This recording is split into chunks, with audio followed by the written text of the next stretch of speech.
Magandang umaga sa inyo. Welcome back po sa ating Bishop Vicky Sebastian. Welcome back, Bishop Vicky. Very successful and victorious trip po ang kanyang mission sa iba-ibang mundo. Sana all. Okay.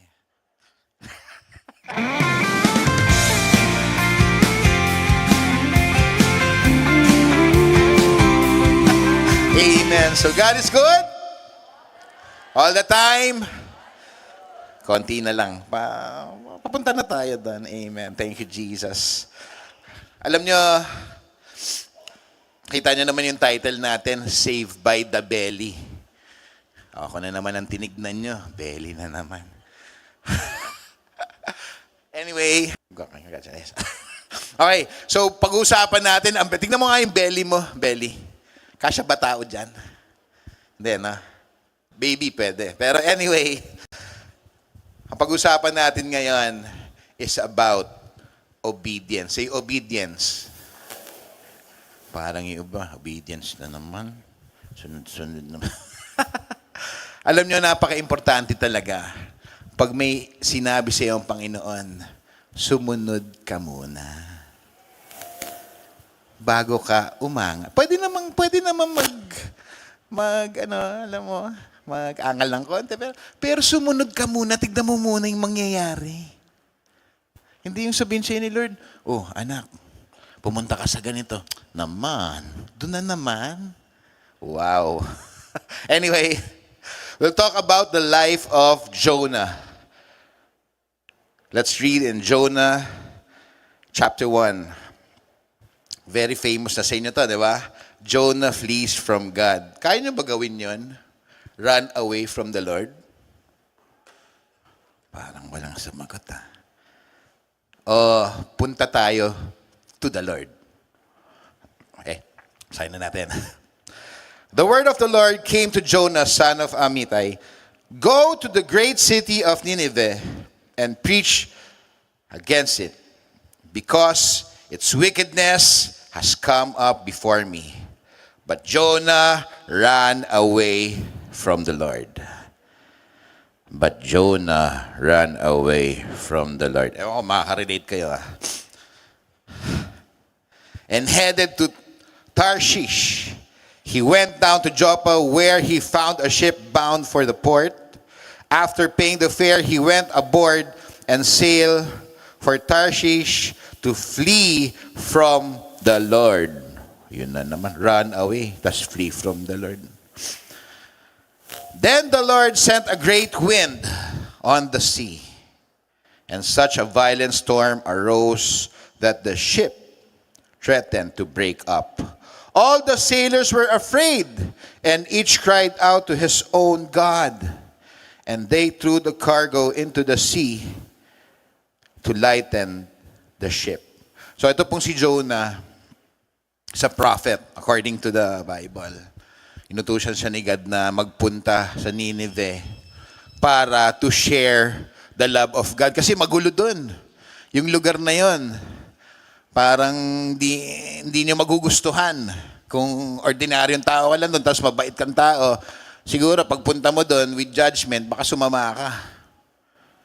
Ganon ka-worse yung lugar na yon. Si Jonah, sa prophet, medyo nag-resist siya. Kasi alam na niyang dadatnan niya dun. But Jonah had gone below deck. Tumakas si Jonah. Naghanap ng ibang pupuntahan. Ganun ba tayo minsan? Pag ayaw mo dito, nagpunta ka dun? Tahimik niya naman. Tahimik niya naman. Tahimik talaga. Okay. So si Jonah, nakahanap ng scapegoat ng plan B. Hanap siya ng isang barko na papunta opposite sa Nineveh. Punta siyang Tarshish. Tarshish! Siguro mas okay doon, di ba? Kaya pagpunta ni Jonah doon, nakapagtago siya. Pag nagtatago ka talaga, no, akala mo nakakatago ka, no? Tahimik talaga. Welcome back, Bishop Vicky. Hindi, ako na pala. So si Jonah nasa loob na ng boat. to Tarshish. The captain went to him and said, "How can you sleep? Get up and call on your God." Alam mo ba't sinabi nung kapitan? Kasi nung pagsakay ni Jonah na tumakas kay Lord, ulitin ko, si Jonah na tumakbo malayo kay Lord ay nagtago sa boat. At yung boat na yon, binagyo. So pag nagtago ka pala, may dala kang bagyo. Wala pa rin, tahimik pa rin. Lord, help. So yung kapitan, nagkakagulo na sila kung ano nangyari. Pinuntahan nila si Jonah sa ilalim ng barko. Natutulog. Pambihira. Nagkakabagyo na. Tumakas ka na. Nakatulog ka pa.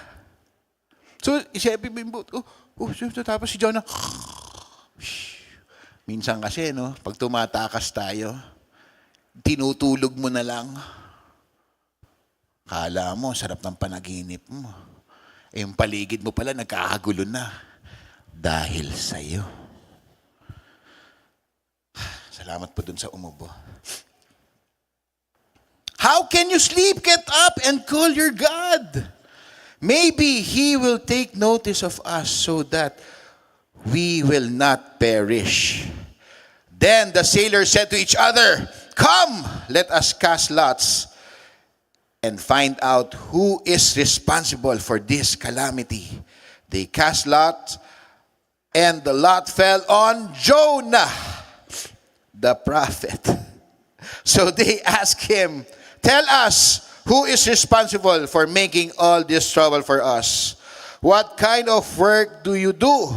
Where do you come from? What is your country? From what people are you?" Ang daming tanong kay Jonah kasi nahuli na ang pagtakas niya kay Lord. Nahuli na ang pagtakas niya kay Lord.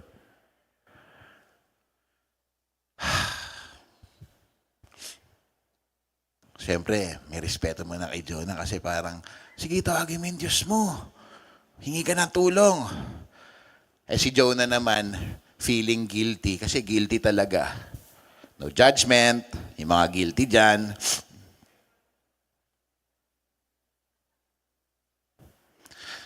Okay, he answered, "I am a Hebrew and I worship the Lord, the God of heaven, who made the sea and dry land." This terrified them and they asked, "What have you done?" Natakot sila pero alam nilang siya ang dahilan kung bakit nasa peligro na yung buhay nila. Nila against isa. Nila against tumakas.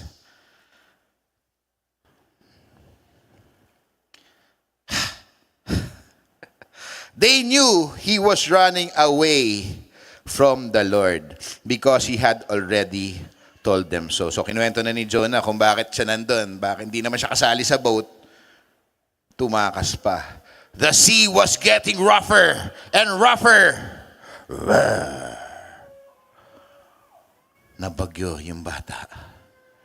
Naramdaman niya yun. Nahilo. The sea was getting rougher.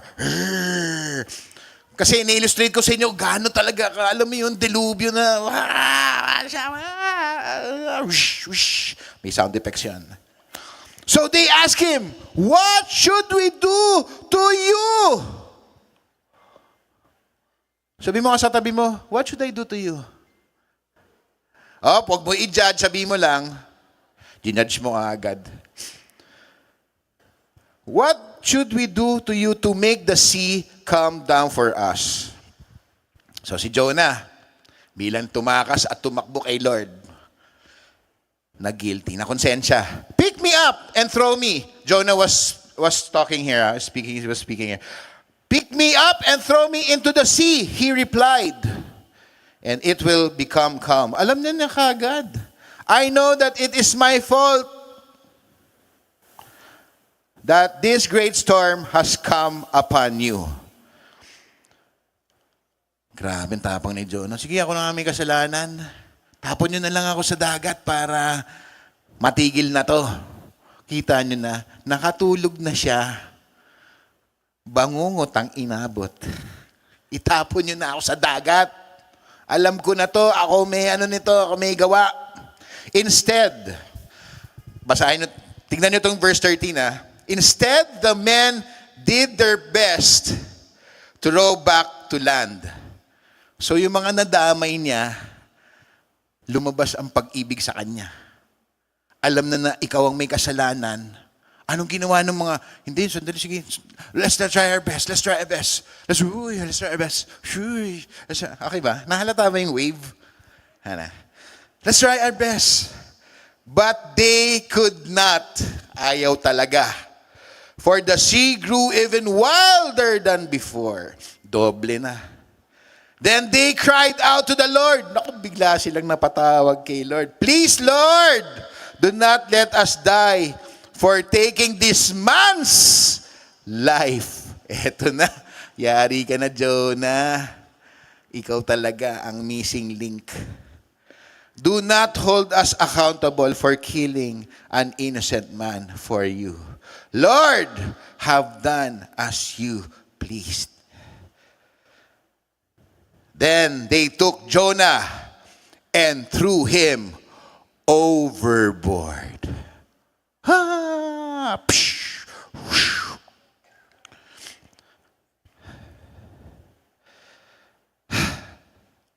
And the raging sea grew calm. Relax na. Sipin mo, no? Isa lang pala yung kailangan tanggalin dun sa boat para mawala yung bagyo.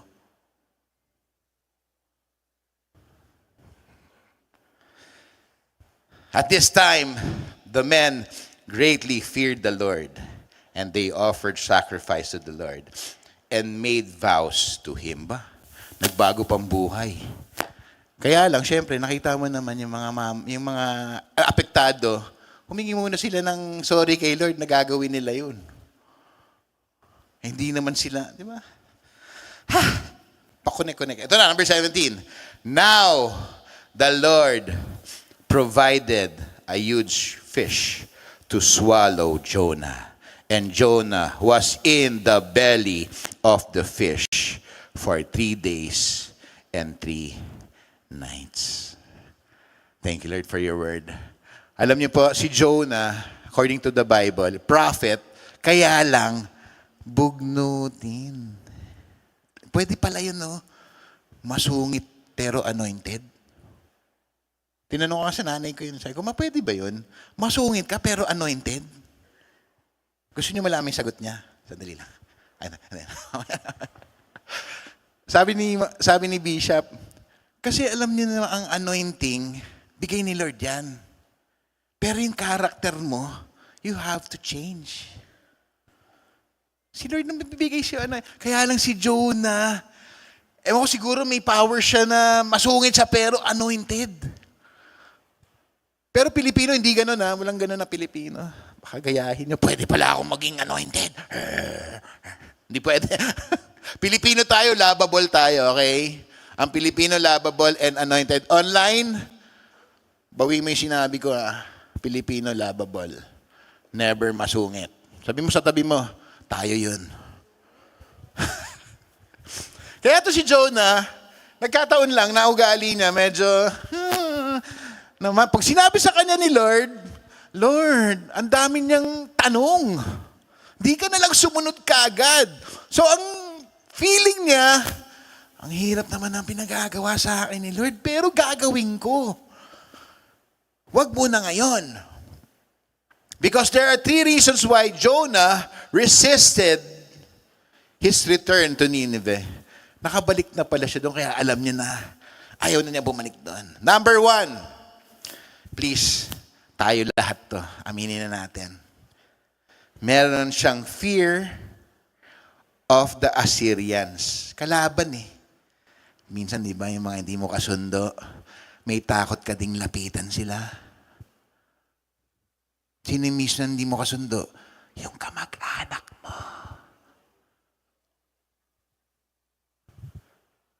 Kaya nga tayo may household salvation. Pagkakataon na to kasi meron ka ng papel. May reason ka nang lumapit, survey lang po, may pagpe-pray kita. Di ba minsan, hindi mo kasundo kasi hindi tama yung hatian sa mana.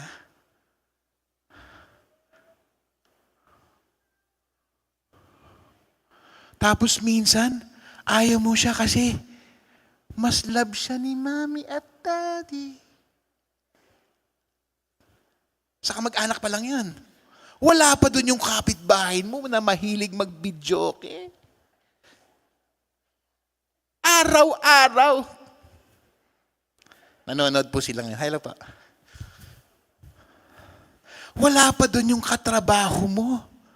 Sa opisina, pagpasok mo, kinukuha yung oras mo sa kwentuhan. Tapos yung gawain niya, sa'yo pinapagawa.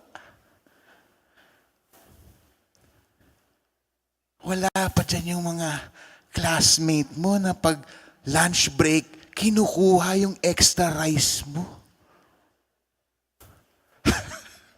So bakit ka babalik dun? Ba't mo sila kakausapin? Paano ko sinabi ni Lord? Sharean mo yan. Share mo yung pag-ibig ko sa kanila. Lord, may magtataho naman dyan sa labas eh. Pwede ba yun na muna? Household salvation. Wala natakot ah. So may fear. Number 2, hatred for Nineveh. Jonah struggled with bitterness. Sino nagsastruggle dito ngayon with bitterness? Huwag niyo natasin kamay. Nakabidyo tayo. Ganun na lang kayo. Uy, dami. Okay. And did not want the people of Nineveh, who were Israel's enemies, to experience God's mercy. He disliked the idea of God forgiving them if they repented. Kaya pala bugnutin si Jonah. Ang daming bagahe. Number 3, disagreement with God's plan. Jonah did not agree with God's decision to send him to Nineveh. He wanted judgment for their sin. Siguro, no? Lord, bayaran muna nila yung mga kasalanan nila bago ko sila share ng pag-ibig. Pwede ba yun? Di wala ka naman share ng pag-ibig na wala na nabayaran. So itong tatlong to, meron siyang fear, hatred, disagreement. Mahilig ba kayo mapag-diskusyon minsan? Pag nag-uusap kayo, gusto mo ikaw lagi manalo? Ang pinag-uusapan nyo lang naman kung ano yung nauna, itlog o manok. Pag-isipan nyo yan. Pero may are 3 good examples from the story of Jonah and the whale. Meron naman magandang nangyari. Number 1, obedience to God. Jonah tried to run away from God's instruction, but he learned that he cannot hide from God. Alam niyo mga kapatid, kahit anong gawin natin, pag may instruction sa inyo si Lord, merong inutos sa inyo si Lord, hindi kayo makakaiwas. Sorry po. Si Lord na yun eh. Kunyari sabi ni Lord, share mo yung mga kamag-anak mo doon sa Nineveh. Lord, layo ko na nga, antipolo na nga ako, punta pa ako sa Nineveh. Magkano na pamasahe ko? Magkano na lang yung papunta ko doon? Lord, please, dyan na lang sa may Mega Mall. Dyan na. Obey ka agad. Kung may sinabi sa'yo si Lord, gawin mo. Alam mo naman eh. Alam mo naman pag sinunod mo yun, maganda ang mangyayari. Ikaw lang eh. O sige, ako na rin. Tayo lang eh. Obey lang kay Lord. One good example. Ito. When your parents or boss, dalawa lang naman ang nagmamayari sa atin, di ba? Magulang natin o yung boss mo. Do you agree? Pag sinabi na ito, kasi minsan, ang nanggagaling ng instruction kay Lord, pinapadalo yan sa mga magulang. Parang ako, favorite na favorite kay instruction ni Lord. Galing sa mga magulang ko. Naku po, lahat siguro ng instruction na ano ko na. Simula bata pa ako, ngayon malaki na ako. Nakikinig ako sa boses ni Lord. Lord Biggie. Hindi Lord Biggie. Nakikinig ako sa instruction ni Lord. Oh, anak. Kasi parents anak, huwag kang iiyak pag nagpiprints. Yes, Lord. Paano kung tumulo na, pigilan mo? Anak, kailangan malinaw ka magsalita. Huwag mong kausapin ang sarili mo sa stage. Baka iniisip nila na bumibigay ka na. Yes, Lord. Ay, naku po. O kaya sa mga boss nyo, minsan ginagamit ng Panginoon ang mga boss, yung mga amo natin sa trabaho.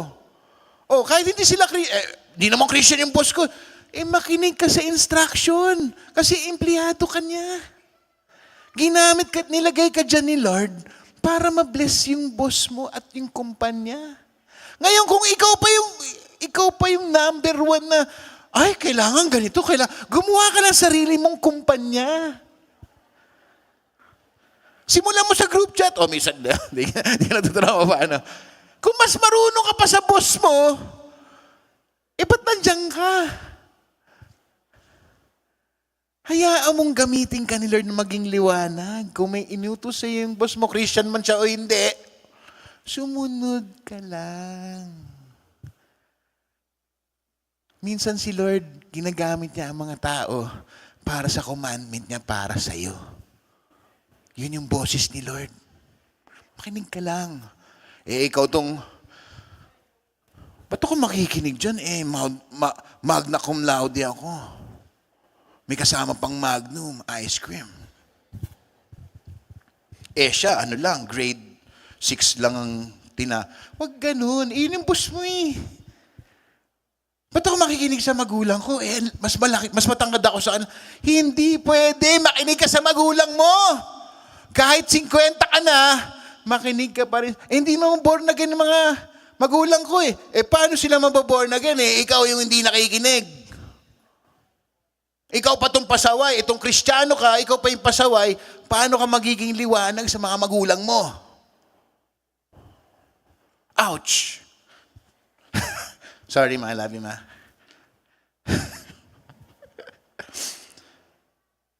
Number 2, God is merciful and forgiving. Yan ang napakaganda. Si Jonah, pinatawad ni Lord. At binigyan ng awa. Alam niyo kung saan yung pag-ibig ni Lord sa storya na to? Alam niyo kung saan? Tanong niyo sa akin saan? Di sa belly. Alam niyo yung pag-ibig ni Lord? Very surprising, pero syempre, you have to pay the consequence. Ang pag-ibig ni Lord hindi nawawala.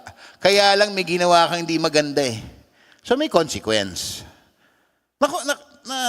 Kuha niyo ba? Hindi ibig sabihin, syempre, the grace of the Lord is always there. His love is always there. Hindi ibig sabihin na pwede ka nang gumawa ng masama. Kasi pag may ginawa kang masama, kahit andyan ang grace ni Lord at ang pag-ibig ni Lord, may kapalit na consequence yan. Si Jonah, he ran away from God kasi may obligasyon siyang gawin ito, gawin iyan. Share God's love dito sa Nineveh. Pero nung ginawa niya, tumakas siya. So yung pagtakas niya, nakadamay pa siya ng maraming tao sa pinagagagawa niya. Ano nangyari? Montik nang mamatay dun sa tinakasan niyang barko at nakatulog pa siya. So anong consequence niya? Tinapon siya sa dagat. Saan pumasok ang pag-ibig ni Lord? Andun yung consequence niya. Saan pumasok ang pag-ibig ni Lord? Nagpadala si Lord ng malaking isda. Huwag niyo akong tignan. Sinabi ko lang malaki. Malaking isda para lamunin. Hindi kainin, lamunin. Si Jonah. Bakit naging pag-ibig ni Lord yun? Nagpadala siya ng malaking isda para lamunin. Di ba parang ang sama-sama naman ni Lord? Sana binigyan na lang siya ng life vest. O kaya binigyan siya ng powers para lumutang. Sa bagay, pwede din. O nga, no, pwede. Pero hindi. May consequence. Paano kung ganun ang Diyos natin? Na pag may ginawa ka masama, tapos, sige, okay lang, may binigyan ka pa ng kotse dahil sa pinagagawa ka masama. Di ba hindi maganda yun? Hindi ka matututo. Paano ka matututo kung hindi ka pinapalo sa puwet? Aray, ang dami ko natutunan, Lord. So, ang pag-ibig ng Diyos, nung nilamon siya nung isda. Nilamon siya ng isda para masave ang buhay niya. May ginawa nga siyang hindi maganda, nakuha na niya yung consequence, sinave siya ni Lord. Iniisip ko nung sinishare ko to sa JCA, sabi ko, pwede naman padala ni Lord, pating. Pating. O kaya pirana. O kaya isang killer whale. Pero hindi Malaking isda. Ang description naman hindi whale May malaking isdang nagpunta at nandun siya sa loob ng tiyan for 3 days. Yung 3 days, napaka-familiar sa Bible. Parang segue lang. Si Saul, nagsisi siya, nabulag siya for 3 days. Alam niyo kung bakit? Na-realize niya na mali yung pinagagagawa niya. Si Jonah was inside the fish for 3 days. At nagsorry siya kay Lord. Siguro na-realize niya, Lord, mahal mo pa nga ako. Dito sa loob ng tiyan ng isda, buhay pa ako. Yun ang pag-ibig ng Diyos. Minsan hindi mo maintindihan. Hindi mo na kailangan intindihin. Tanggapin mo na lang. Gusto mo lahat na intindihan mo Ang pag-ibig ng Diyos ay napakalawak. You have to accept God's love and give Him all the glory. Amen. Kaya po si Jonah, 3 araw siyang nasa loob ng tiyan ng isda. He was saved by the belly.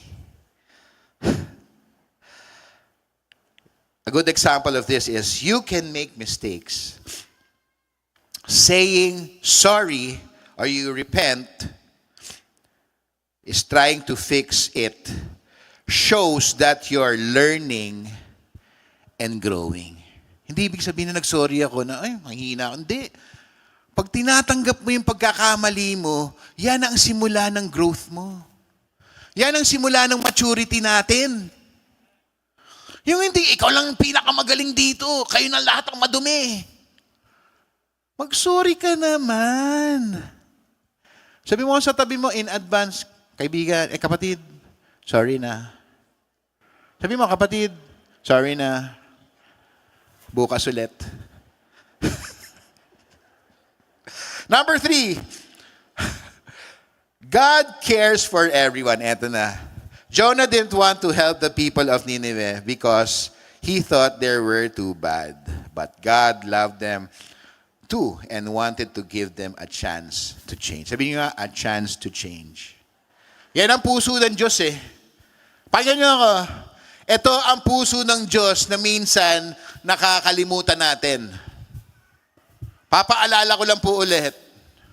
Ang puso ng Diyos, He's giving us a chance to change.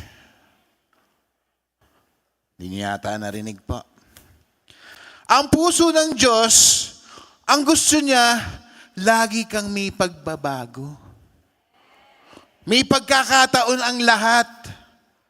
Sinasabi sa atin ng Diyos, huwag mong gawin to, huwag mong gawin yan. Sinasabi lang niya yun. Kaya lang, saan ang pag-ibig ng Diyos dito?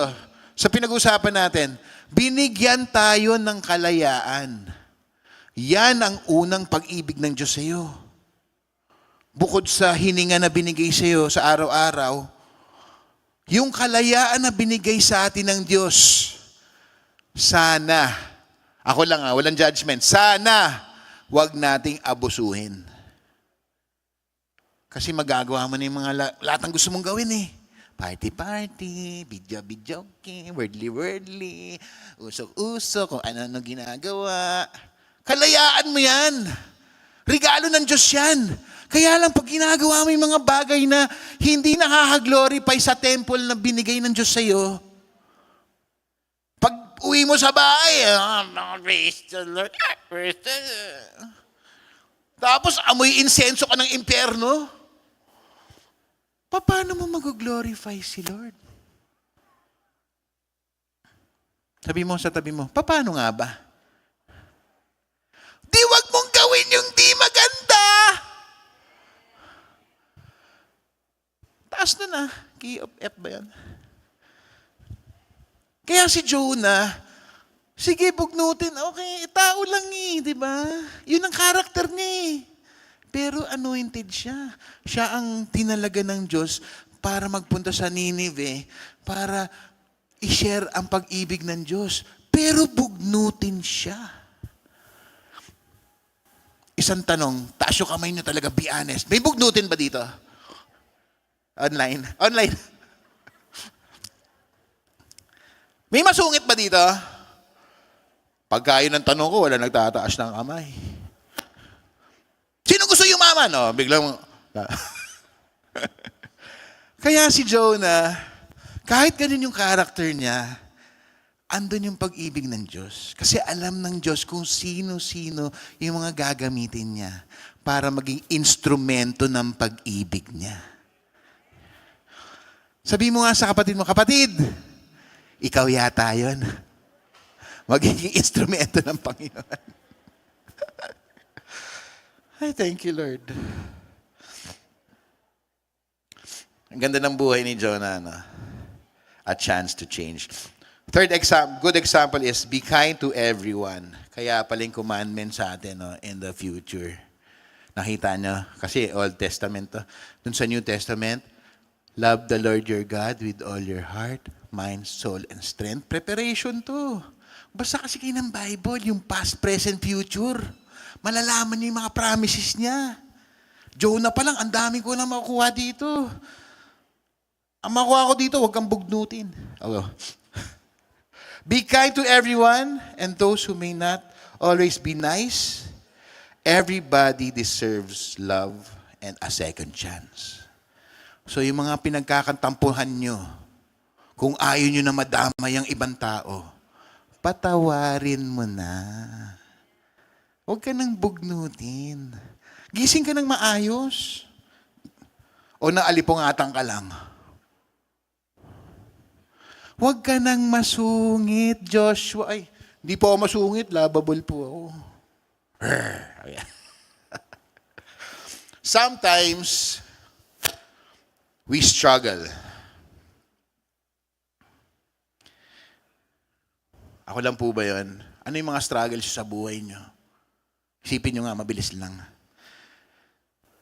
May struggles ba kayo ngayon? Ayaw nyo ba magpunta sa Nineveh? Ano po yung mga naiisip nyong struggles na keeping you to press on? Ano po yun? Si Jonah, hindi natin siya pwedeng sisihin, hindi rin natin siya pwedeng i-judge kasi yung character niya, yung freedom niya. Pero God has anointed him.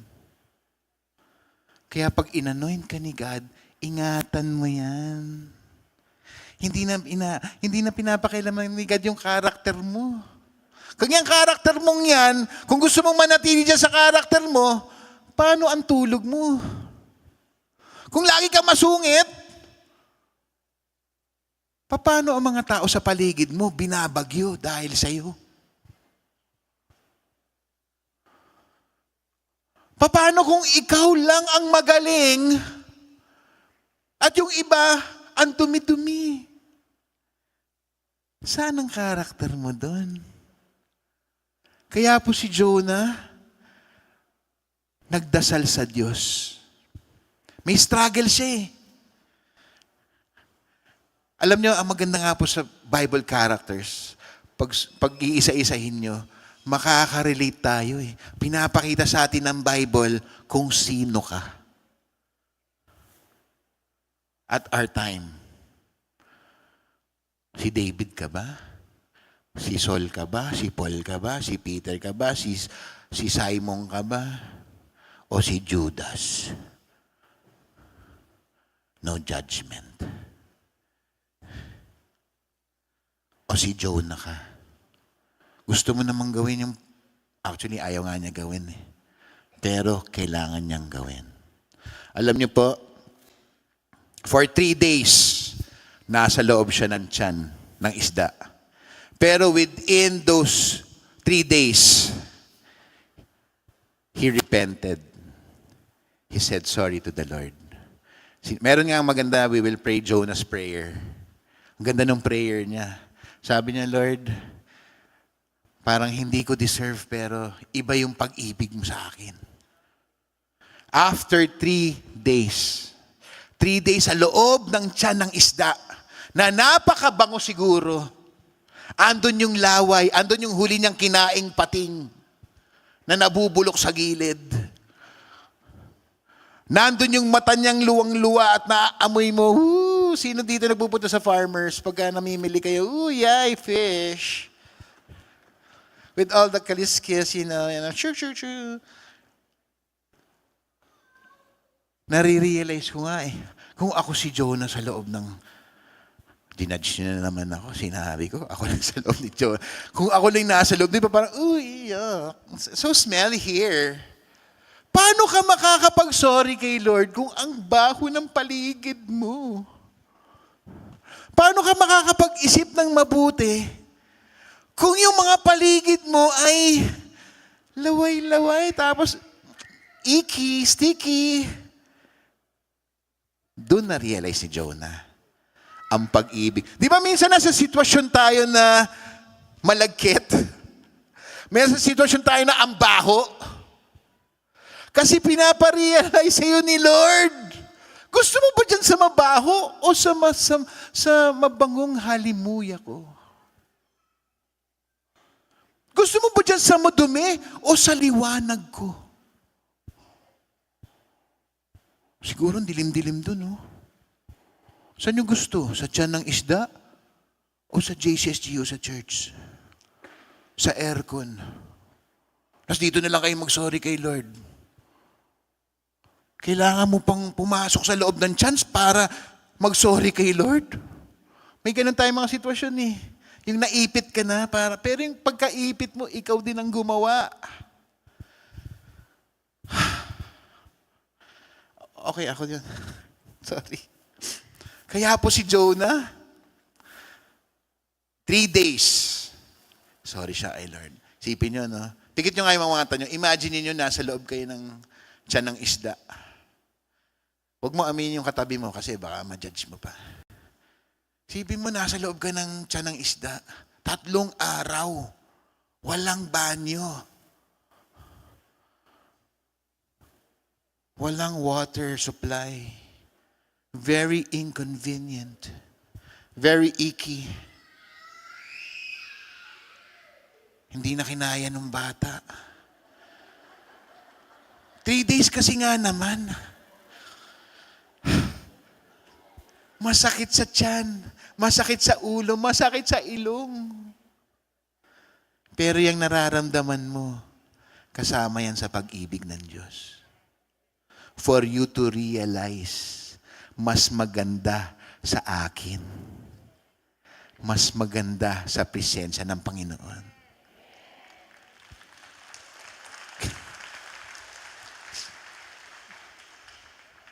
Kaya alam niyo po ako, obedience is very important. Kwento ko lang po.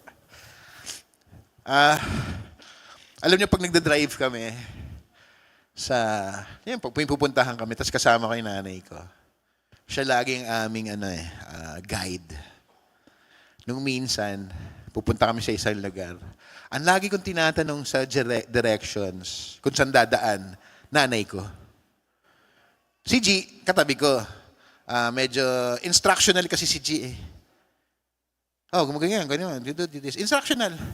Oh, liliko. Uy, may kotse, may ano. Si Mami ngayon, dati si Mami ang instructional eh.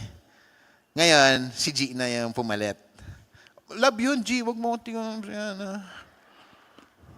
Saka may G-day ka. Bakit? So si Mami, ang tinatanong ko Ma, saan tayo dadaan? C5 o Aurora? Si Mami, sasagot. C5. Sige, C5. Okay. Minsan, traffic sa C5. Natatempt na ako di magtanong eh. Kasi na-drive eh. Si instructional, may kotse. Uy, mga ingay kasi. Instructional yan, G. So, si Mami, tahimik. Di ko tinanong talaga kasi traffic sa C5. Diniretso ko ng Aurora. Sabi ni Mami, bakit hindi ka ng C5? Mas okay dito kasi traffic. Pagpunta ko dun sa may dulo, 30 minutes kami. Sabi ko, Lord, obedience nga pala is a virtue. Sabi ni instructional, sabi sa'yo eh. Alam nyo, kailangan nyo minsan ng instructional at saka isang guide. Alam ng mga husbands dito, yung mga nagda-drive. Taas ang kamay if you agree. Katabi nyo ba lagi instructional niya? Huwag nyo sabihing backsides. Walang backseat driver, walang ganun. Instructional. Alam niya, proven ko yun. So every time we drive, punta naman kami para meron kami pupuntahan Tagaytay sa somewhere. So ako nag-drive. Pag-drive kong ganyan, mga tulog. Tulog si instructional, tulog si guide, tulog ang mga kids. So ako lang. Drive akong ganyan. Naku, saan kaya pupunta? So decision. Nasa utak ko na, tanungin mo yung nanay mo kung saan dadaan. Tulog sila eh. Tatanungin ko. Tanungin mo yung nanay mo kung saan ka dad. Kasi may mga exit na eh. True story. Mga tulog nga. Tapos tinitingnan ko. Natuwa ako, tulog. Sila John ng Big Sack Justice, medyo hindi naman nila yung mga pupuntahan. So, sabi ko, okay, liko ako dito. Tapos nagising. Alam mo, ganito yung timing, Pag may ginawa ka ng lumikutan na hindi maganda, yung mali pala nilikuan ko, napunta ako sa ano yun? Hindi, napunta ako sa, hindi highway eh. Pinapunta ako sa service road. Papuntang Tagaytay. Pagising na nanay ko, asa na tayo? Wow, mga tulog. Saan na tayo? Pero ako'y may mali doon. Sana ginising mo na yung nanay mo. So nakita niyo yung pakiramdam ni Jonah. Buti hindi ginawan Joshua yan. Si Joshua warrior. Si Jonah swimmer.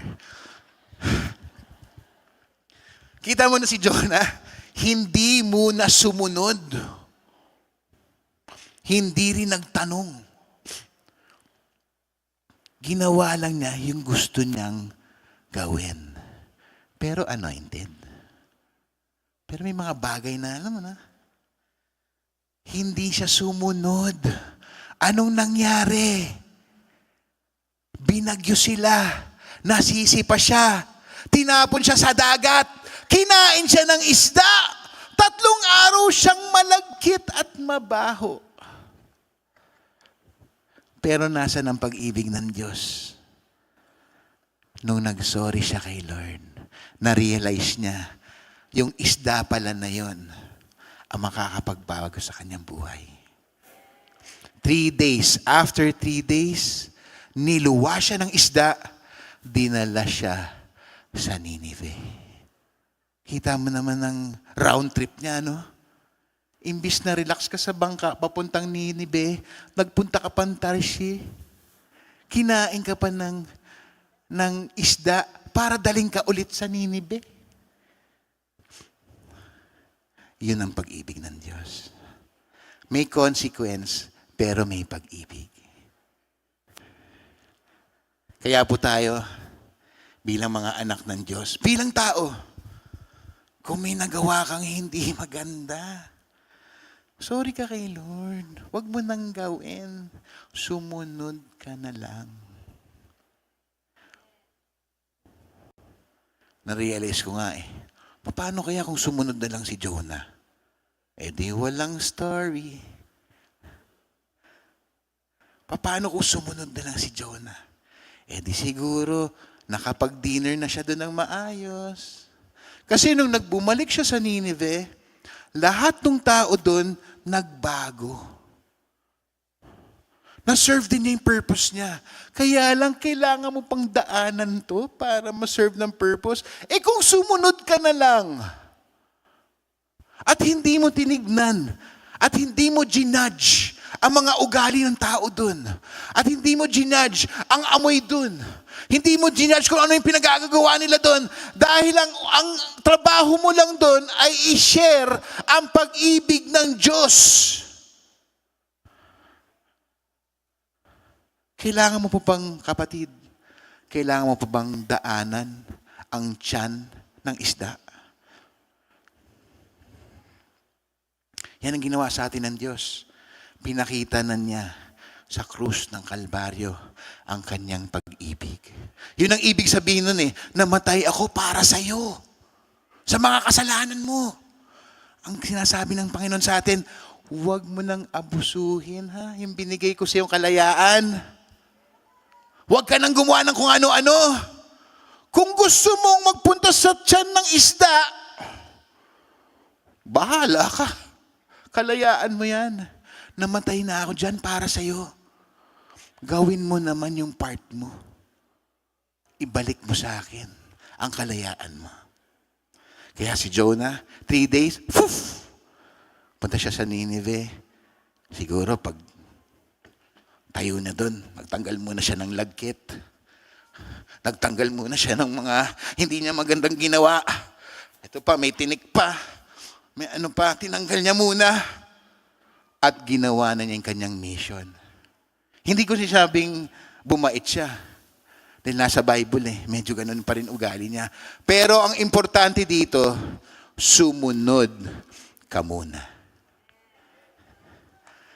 Tinuloy katabi mo, kapatid, sumunod ka muna.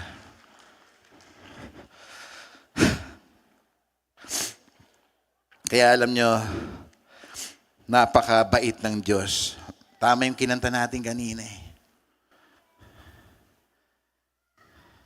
Iba si Jesus. Eto na Alam niyo yung katotohanan, ngayon, tayo naman sumunod sa Diyos. May pinapagawa sa atin ng Diyos, yung ating pag-share sa ating mga kamag-anak. Simulan natin dun. Magpunta kayo sa Ninive ninyo. Lahat tayo, meron tayong sariling Ninive na pwedeng puntahan. Puntahan nyo. At ikalat nyo ang pag-ibig. I-share nyo kung anong nangyari sa buhay nyo ngayon. Huwag na kayong maghintay ng isang malaking isda para malaman ang pag-ibig ng Diyos. Hallelujah! Thank you, Jesus!